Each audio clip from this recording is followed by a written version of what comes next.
It is the Outdoor Oasis podcast. Let's have some fun today with my guest, Odel Rodriguez from Ground Guys. Odel, thanks for joining us, man.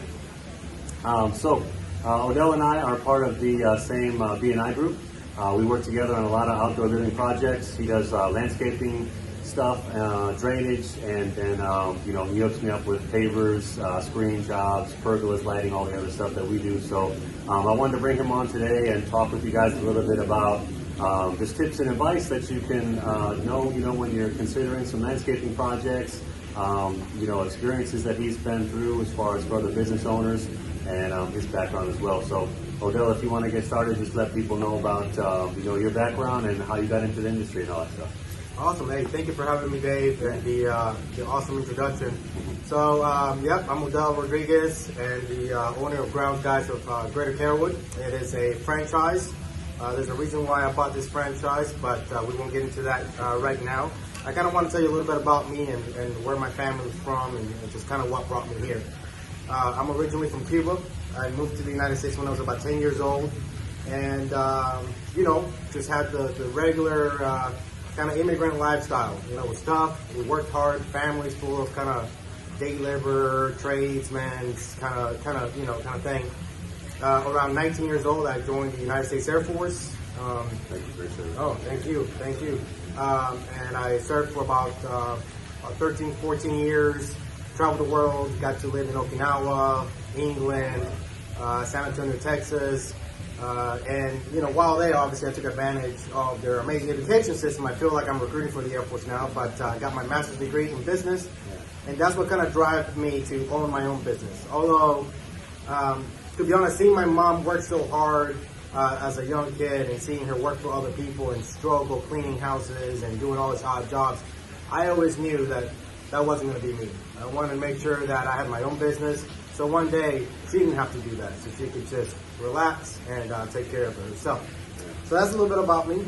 Dave, hopefully that's a lengthy one. That's good, man. I mean, it's the American dream, right? I mean, I wish I would have started my own thing a long time ago, but, you applied yourself to serve our country, and now you're doing your own thing, so that's great, man. So we appreciate it. And then as far as how did you get into Ground Guys and the landscaping business?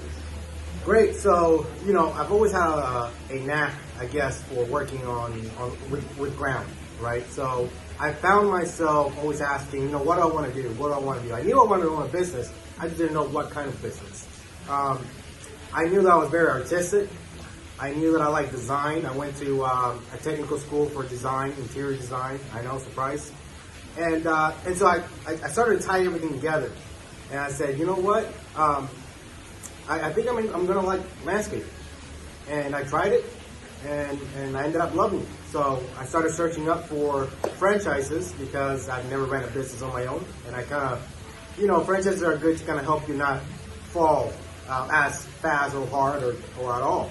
And I found the Ground Guys, an amazing franchise. They really just take me under the wing and taught me a lot of things that I had no clue about. And so that's what got me to get into Ground Guys and why I got into Ground Guys. That's great, man. And I can attest. I mean, he's got a lot of passion for what he does. Attention to detail, a lot of pride in his work. He does awesome stuff. So, if you guys are looking for anything, make sure and hit him up. We'll tell you guys how to get a hold of him at the end of the podcast and everything, so you can reach him.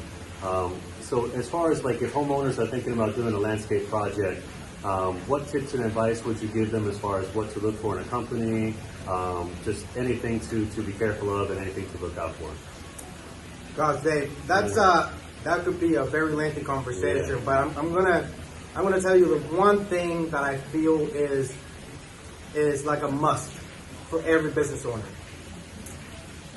Nowadays, more so than ever, I have found or I have seen a lot of business practices without a license. And it's causing an issue. It affects my industry like any other industry, right? But as a business owner, you want to make sure that you're protected. You want to make sure that anything goes wrong, you have somebody that you can hold accountable for damages. I have, on many occasions, been hired to clean up damages from a different company, which sometimes it's now more expensive than if they would have just gone with a professional company from the beginning. So my advice is, please make sure that they have a legal operating business. From then on, then everything else falls into place. Just at the very minimum, they should have a business license.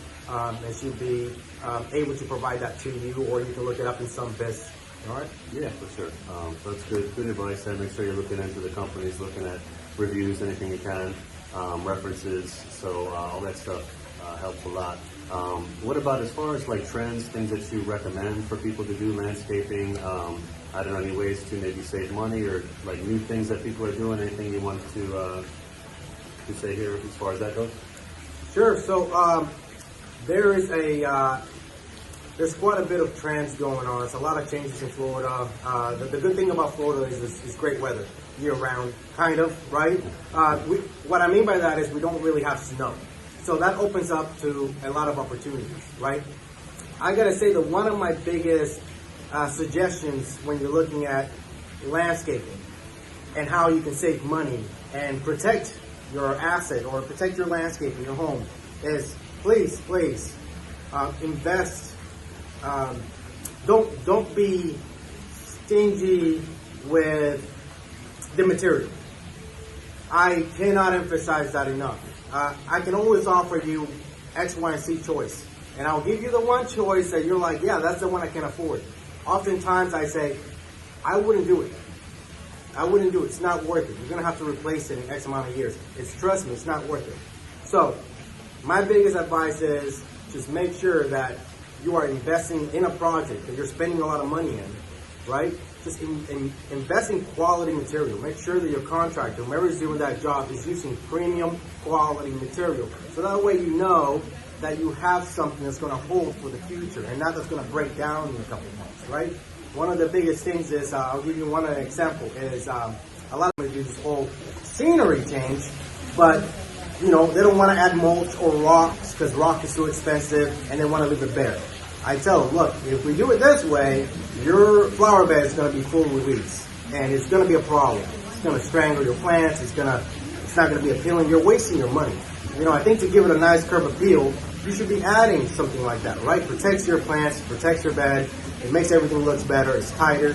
So, and you know, some clients they want to save the money. They can't afford it. And you know, that's when I say, whenever you're ready to make an investment in a landscaping job, just make sure that you are getting all your ducks squared and just make one investment, right? Just make one investment and get a good job done that you're satisfied, that's going to last with some good quality materials. Yeah. So same here. I mean, I come into a lot of positions and I'm looking at stuff and it's like, okay, I'm trying to clean up what the last guy did. So then that's the difference between working with, you know, kind of like an order taker, somebody who, you know, you just tell them what you want and they do it, as opposed to a professional. They're going to really help you understand the different options. You know, ultimately you're going to make the decision, but at least you understand a lot better, you know, what you're getting into and why it's good to work with, you know, a professional.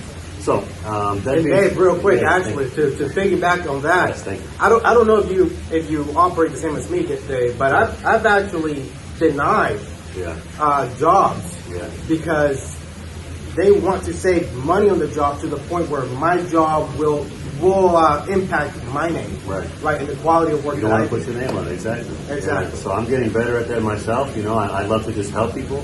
But, right, I mean, if you want to run, you know, a business where, you know, you're known for the quality of your work, you have to be a little bit picky about who you work with and, you know what you're getting yourself into, for sure. And that being said, the other aspect I want to make sure we touch on is drainage, because, you know, me and myself, we do a lot of hardscape projects, pavers, you know, so we're coming in and we're making a pervious place impervious, so now we got to worry about where we're going to put the water. So if you want to talk to that, I mean, it's a huge thing to consider, especially in Florida, how you're going to get water away from the surfaces and how you're going to, you know, deal with drainage. So anything you can add about that? No, I think you hit it right in the market. Drainage is extremely essential. I mean, one, it protects the infrastructure of your house. It protects your grass. I've seen many clients call me for sod installations, and the root cause was drainage. And I can tell you a lot of that time, well, I want to say a lot of times, but some of the times, they want new grass and won't replace the drain, and it leads to the exact same result. So drainage is extremely important, as I said. Before you invest in any kind of home improvement stuff. Let's just make sure that we work on the fundamentals of your property, and everything else goes into place, right? Exactly, the foundation. That's great. Okay. So I guess last thing is, as far as the target audience for this podcast would be not only homeowners but also business professionals, outdoor living guys. So if there's anything, that you can tell them about as far as, what you know now that you wish you would have known when you started, or any advice for other outdoor living business professionals. Gosh, I could write you a book. Yeah. I had no idea that this industry was this tough. Yeah. And it's not the job. The job is very rewarding. I love designing and I love doing layouts for customers, and then also installing it. I think that's what I love the most about this job. Aside from the interactions from different homeowners, that's just icing on the cake. I will say that the mindset around this industry is flawed. Many times, and this is specific to like mowing services. Your residentials or your commercials, mowing goes, right? People have this mindset of it being, cheap labor. Oh, well, Johnny down the street used to do it for $30. I'm not Johnny. Yeah. Johnny may or may not be insured. Plus I am. inflation, man. The last couple of years, everything is gone up. I'm insured. I got to pay employees. I got to pay taxes. But I also make sure quality is there. I go and check behind my guys' work. Every time they go to a property, I stop by those properties. At least once a week, I'm stopping by checking the quality is good, right? I make sure that I hire quality employees. For example, at my company, we background check our employees. Why? If I don't want them in my house, I'm not going to put them in your house, right? And that's something that I offer as a premium service to my customers. When you come with me, it's more than just getting a lawn cut. It's peace of mind. You can go to work. You can go. I have customers that are in and out 6 months out of the year. Snowbirds. And guess what? I send them pictures every week, updates. This is how your properties look. If my guys see anything wrong, we send pictures of the AC unit outside. Make sure that their house is good. Peace of mind is very, very important. So you just got to be careful with your trust, and that's what we offer. So to kind of reel that in, Dave, I work very, very tirelessly to communicate to homeowners the importance in valuing services at your property. These are people that are coming into your property. These are people that are seeing your stuff when you're home, when you're not home, what time. We are in trying times. Yeah. And you have to make sure that whoever is walking your property is someone that you can trust. And that has value. That's my biggest advice. For sure, man. And that's the thing about our B&I group, man, is, everybody that gets into that group has to have a background check and everything, and that we're holding ourselves accountable each week. So I'd always recommend, B&I people if you can. I know that's not always possible, but anyways, a little plug for B&I. Anything else, Ben, you want to add? And make sure to tell people how to get a hold of you if they want to reach out to you for services. Well, look, real simple. I'm going to give you guys my personal number. That is 210-777-3666. That's not a scam number. That's my cell phone number from when I lived in San Antonio, Texas. I feel like if you're watching this podcast, Dave from social media or a personal friend, or even if you're not, I feel like I trust you enough to give you my number and just call me and reach out. And you don't have to call me because you want my service. Maybe I can help you if somebody's giving you a quote and you feel like a gut feeling something isn't right.